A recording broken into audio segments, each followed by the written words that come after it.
Okay, it was difficult to capture in pictures, so I'm just going to walk through on a video. Didn't want to have any screws on the paneling because then you have to silicone over it.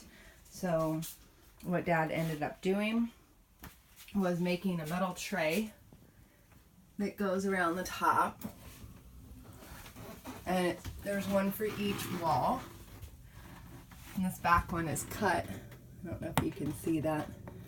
We cut the back one when it got to the corners, and that'd be the same on this one. Cut it.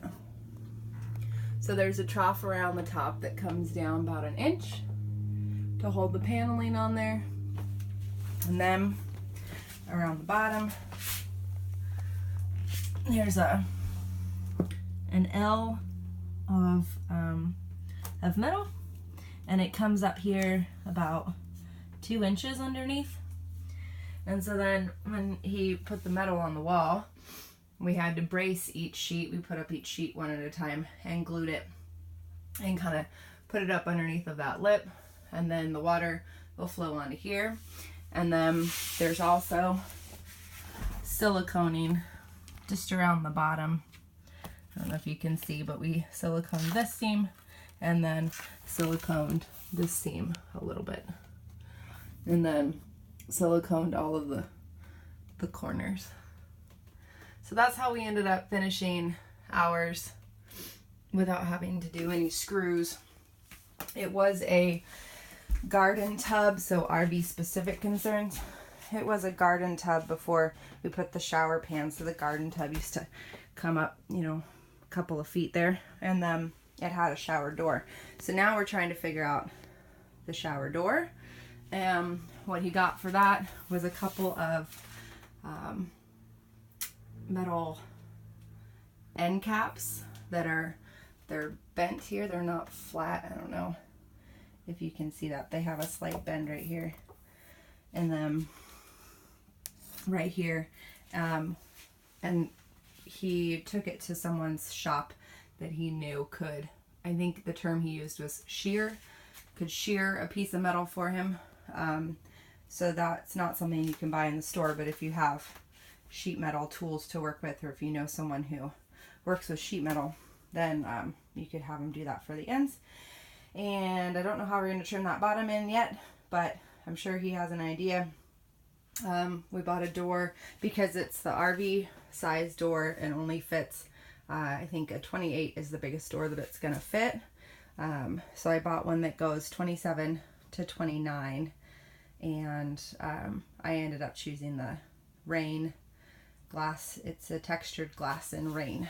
And then for the piping, because it was a tub, we had to move the piping up.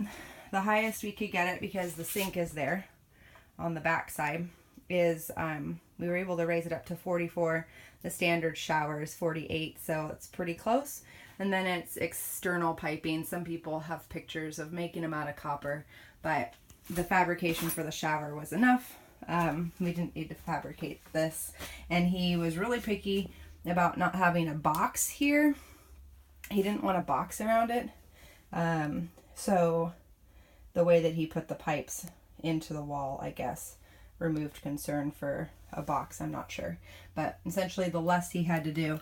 It looks like he still needs to silicone around the flange. Pretty sure he's going to do that once it's all settled in. And then we have that one up there too. Or he put some kind of rubber bumper behind him. Something to seal the metal so that it won't go through. But I think it's behind the flange. So that's what I ended up doing. I got this one off of Amazon. It came with a really, really big shower head, rain shower. And I went and I got this one from Home Depot because I just won't have the water pressure for that. So, yeah, that's what we ended up doing for the water thing.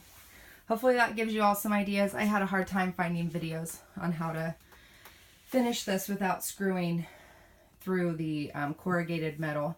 Oh, this is also not corrugated. He refused to do the corrugated. This is galvanized shed roofing that has a plastic coating on it for weather resistance, so it lasts better and is less prone to water spots than the corrugated.